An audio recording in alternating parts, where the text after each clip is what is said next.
साथ दो ऐसे महापुरुषों का जन्मदिन है। आचार्य वीरेंद्र जो भारतीय समाजवाद के पितामह कहे जाते हैं, उनका जन्मदिन है। और दूसरा गांधी जी के परम अनुयायी और गांधी जी की प्रेरणा से, गांधी जी की अनुपस्थिति में उनके सत्याग्रह का सफलतम प्रयोग गुजरात के एक तहसील बारडोली में किसानों को संगठित करके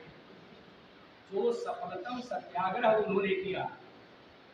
आप जान के आश्चर्य करेंगे कि महात्मा जी उसी आंदोलन की सफलता के बाद महात्मा जी ने उन्हें सरदार कहा। और आप देखिए इस बात को कि सरदार वल्लभ भाई पटेल बारडोली में किसान सत्याग्रह को सफल बना, वो केवल गुजरात के नेता नहीं हुए, महात्मा जी के आशीर्वाद के चलते वो संपूर्ण देश के नेता। और वहाँ जो किसानों के ऊपर जो कर आरोपित किया था ब्रिटिश हुकूमत ने, और उसके विरुद्ध जो वल्लभ भाई पटेल ने वहाँ किसानों को संगठित किया, उसके प्रेरक महात्मा जी। लेकिन महात्मा जी की गैरहाजिरी में वो कार्यक्रम। दूसरी बात यह है कि स्वाधीनता के बाद आज जो भारतवर्ष का भौगोलिक मानचित्र है, जो आज भूगोल है, और स्वाधीनता के बाद अंग्रेजों ने जो विवाद यहाँ उत्पन्न किया, वो केवल हम ही को आजाद नहीं किया, यहाँ की रियासतों को आजाद किया, यहाँ के रजवाड़ों को आजाद किया, और यहाँ के निजामों को आजाद किया, और ये कहा कि या तो यूनियन ऑफ इंडिया में रहो या पाकिस्तान में रहो, ये तुम्हारे विवेक को करना है। तो मैं आपसे कहना चाहता हूँ कि ये उनका दृढ़ निर्णय था, और उनकी औलादी जो शख्सियत थी, उसके वजह से आज भारत का जो विशाल भौगोलिक जो आपको देखने को मिल रहा है, मुझे कहने में इसमें कोई गुरेज नहीं, सरदार वल्लभ भाई पटेल का बहुत बड़ा योगदान है। तो आज ऐसे दो महापुरुष, समाजवादी आंदोलन के पितामह, भारत के समाजवादी आंदोलन के अतीत को जो जानने वाले लोग हैं, जो जिज्ञासु लोग हैं, जो भारत के स्वाधीनता संग्राम से लेके भारत के समाजवादी आंदोलन के बारे में जो अध्ययन करेंगे, वो पाएंगे कि तीन हमारे वहाँ त्रिमूर्ति, तीन देव समाजवादी आंदोलन में ऐसे कहे जाते थे, जैसे हमारे वहाँ सनातन धर्म में ब्रह्मा विष्णु महेश का जो क्रम है, उस क्रम में समाजवादी आंदोलन में आचार्य वीरेंद्र, जयप्रकाश नारायण और डॉक्टर रामदेव मोदी, ये त्रिदेव की तरह थे भारत के समाजवादी आंदोलन। तो आज आचार्य वीरेंद्र और सरदार वल्लभ भाई पटेल दोनों के जन्म दिवस के अवसर पर हम सभी यहाँ एकत्रित हैं। आप ओमकार सिंह जी को और आप सभी की तरफ से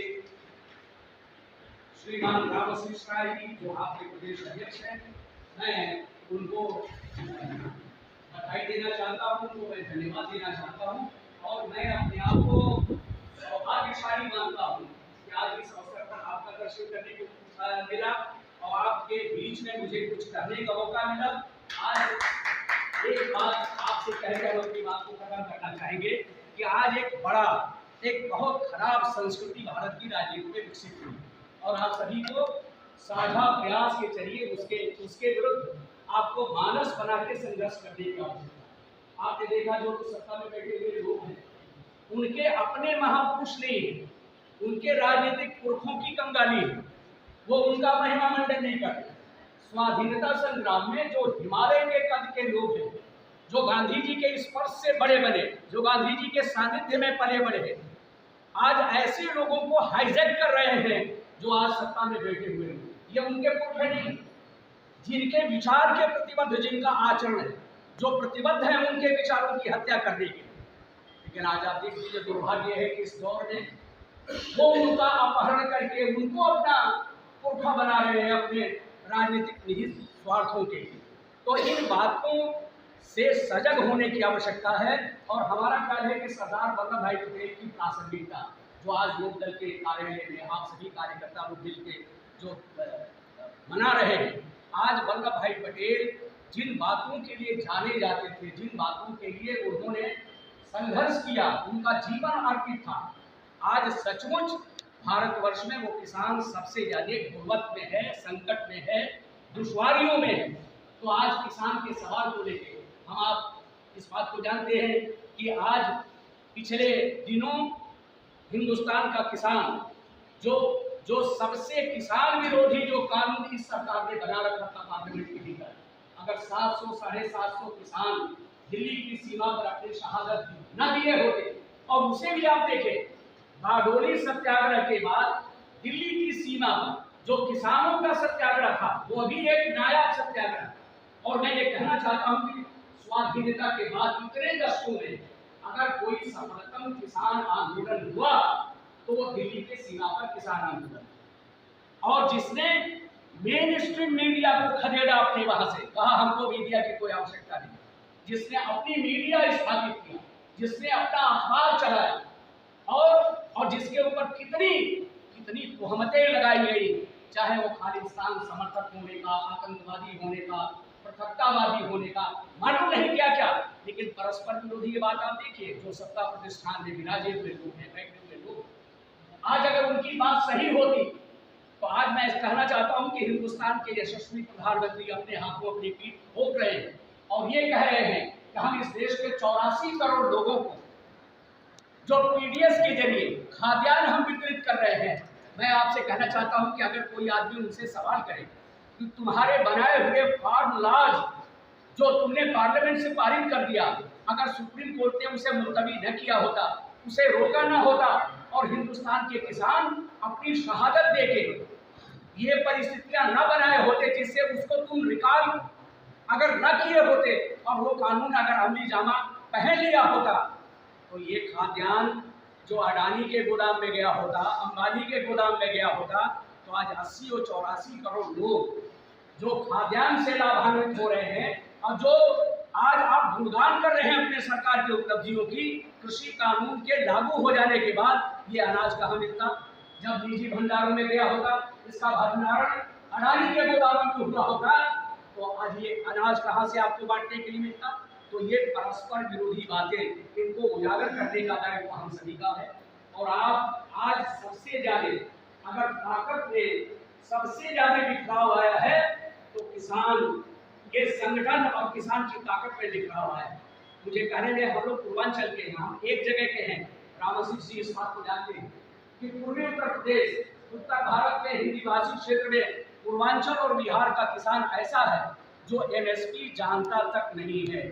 न्यूनतम समर्थन मूल्य का लाभ मिले इसकी बात तो दूर है, वो एमएसपी जानता तक नहीं है। लेकिन हम सलाम करना चाहते हैं पश्चिमी उत्तर प्रदेश के जाबाज किसानों का, हरियाणा के किसानों का, पंजाब के किसानों का, और वो लड़े इसलिए कि वो एमएसपी के जरिए जो आज अपनी सोशियो इकोनॉमिक कंडीशन जो सुदृढ़ किया है, उनकी आर्थिक मजबूती में सबसे बड़ा योगदान न्यूनतम जो समर्थन मूल्य है उसका मिल रहा है। और आज उस जागरूकता का भाव पूर्वांचल में है, उस जागरूकता का भाव बिहार में है, और किसान बटा हुआ है, जातियों में, संप्रदाय में, विभिन्न खांचों में बटा हुआ है। आज किसान की संगठन जो ताकत है वो विखंडित है, उन्हें इकट्ठा करने का दायित्व राजनीतिक लोगों का है, हम सभी का है। सरदार वल्लभ भाई पटेल को बहुत लोग मना रहे हैं, रश्क अदा कर रहे हैं, तो आज ये केवल कार्यक्रम रश्मी नहीं होना चाहिए। यदि उन्हें खिराज अकीदत, अगर हम ईमानदारी से उन्हें खिराज अकीदत पेश करना चाहते हैं तो हमको उनके वसूलों के प्रति अपने आप को जोड़ना पड़ेगा, और जिन नीतियों को, जिन कार्यक्रमों को या जिन सपनों का भारत को बनाना चाहते थे, उन सपनों को पूरा करने में मेरे भीतर इतनी इच्छा शक्ति है, इसे भी टटोलना चाहिए। तो आज कोई विशेष बात नहीं कहते हुए हम लोग आज गए थे आचार्य जी का जन्मदिन मनाने के लिए। आचार्य जी पर हम लोग रामाशीष जी को याद कराना चाह रहे थे कि आपको आचार्य जी की भी एक तस्वीर बनानी चाहिए, वो हम लोगों के पुरखा है, और हम लोग जो साझा औलाद हैं, चाहे वो दूसदल में हो या विभिन्न दलों में हो, जो आज लोकतांत्रिक जो मध्यवर्गीय जितने राजनीतिक दल हैं, हमारा ख्याल है सब में आपके लोग, गांधी के लोग, जयप्रकाश नारायण के लोग, चौधरी साहब के लोग, डॉक्टर अम्बेडकर के लोग, डॉक्टर राम मनोहर लोहिया के लोग आपको मिलेंगे, आचार्य जो उन लोगों में थे, आज उन्हें भी हम आपके माध्यम से आचार्य जी को याद कराना चाहते, करना चाहते हैं। और वो इतने बड़े महापुरुष थे। और हमारे वहाँ तो कुछ बहुत दुर्भाग्य है, हमारे वहाँ जितने परिवर्तन हुए हैं उन परिवर्तनों के जो महानायक, उन परिवर्तनों के महानायक जब उनके जीवन की आवश्यकता थी वो हमारे बीच से उठ गए। गांधी जी की आवश्यकता थी सन 1948 के बाद। इस देश की जनता उनसे ये सवाल करती कि आपके सपनों का कांग्रेस किस तरह भारत बना रही है, तो शायद हिंदुस्तान की जनता के साथ गांधी जी चले होते। 48 में उनका निधन भारत की जनता के लिए एक बहुत बड़ा, एक अत्यंत दुखद एक मामला था। फिर बाद में आपने देखा डॉक्टर राम मनोहर लोहिया, जिन्होंने गैर कांग्रेसवाद के नाम पर एक अलग जगाया संपूर्ण देश में और तमाम दलों को इकट्ठा किया और यहाँ चौधरी साहब प्रदेश के मुख्यमंत्री हुए। आप इस बात को जानते हैं कि प्रदेश में जो आज हमारे वहाँ संपन्नता दिख रही है, तो इसलिए ये श्रेय जाता है चौधरी चरण सिंह को। उन्होंने न केवल जमींदारी एबॉलिशन के बाद सबसे ज्यादा लैंड रिफॉर्म का काम उत्तर प्रदेश में हुआ जो बिहार में नहीं हुआ, जो राजस्व में सुधार का काम हुआ, जो यहाँ सीलिंग एक्ट लागू हुआ, ये चौधरी साहब का देन है। चाहे वो किसान की बेहतरी का सवाल हो, नहरों के पानी को निःशुल्क करने का सवाल हो, ये वो दौर था। तो मैं आपसे कहना चाहता हूँ कि 67 के बाद डॉक्टर राम मनोहर लोहिया के जीवन की आवश्यकता थी, लेकिन वो उठ गए बीच में। और 74 में जयप्रकाश नारायण जो एक बड़ा भारी परिवर्तन देश में किए सन 1974 के आंदोलन के बाद, 77 में जो एक राजनीतिक प्रयोग हुआ, जनता पार्टी की सरकार बनी और जब 78 में जयप्रकाश नारायण का समय निधन हो गया, तब असली आवश्यकता लोक न्याय की थी, वो उठ गए। तो कुछ हमारे वहाँ महापुरुषों के साथ काल का जो क्रूर खेल है कुछ ऐसा है कि इसका कोई वैज्ञानिक वजह तो नहीं है, लेकिन ये इतना यक्ष प्रश्न है कि अभी इसका सवाल मेरे जैसा आदमी नहीं ढूंढ पाया है ये क्या वजह है। अगर ये लोग रहे होते तो शायद जनता की अगुवाई किए होते और समाज को सुंदर बनाने का, हिंदुस्तान को सुंदर बनाने का जो सपना था, क्योंकि मैं आपसे कहना चाहता हूँ जो आचार्य जी का जिक्र मैं कर रहा हूँ, आचार्य जी भी सत्यम शिवम सुंदरम को अहिंसा, करुणा और सत्याग्रह के रूप में पुनः उसकी रचना करना चाहते थे, चाहे वो डॉक्टर राम मनोहर लोहिया हो, जयप्रकाश नारायण हो, आचार्य नरेंद्र हो। आज आप सभी की उपस्थिति में इन महापुरुषों को मैं नमन करता हूँ, उन्हें याद करता हूँ, श्रद्धांजलि दे देता हूँ और आप सभी को फिर से प्रणाम करते हुए सारे भाई बहनों को, चूंकि हमारी पहली मुलाकात है, मैं आया हूँ आपके दफ्तर में, आप सभी को बहुत बहुत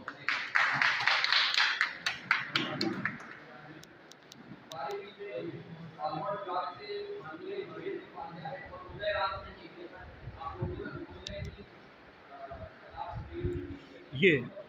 आज ये हम पहुँचे हुए हैं प्रदेश लोकदल के कार्यालय में। यहाँ पर आज संगोष्ठी हो रही है और आचार्य नरेंद्र देव की पुण्यतिथि पर और सरदार वल्लभ भाई पटेल की जयंती के अवसर पर। और आप सब देखते रहिए जनता खबर, खूब लाइक कीजिए, कमेंट कीजिए, शेयर कीजिए, सब्सक्राइब कीजिए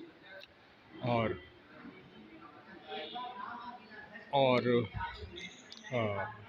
समाज ये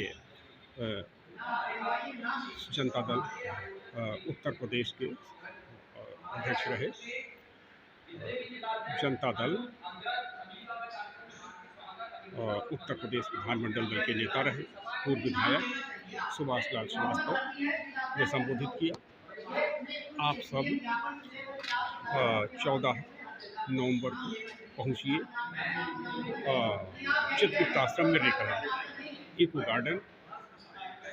लखनऊ से चित्रगुप्त शोभा यात्रा निकलेगी और वह शोभा यात्रा पहुँचेगी चित्रगुप्त आश्रम मिर्रिकला। आप सब देखते रहिए जनता खबर। धन्यवाद।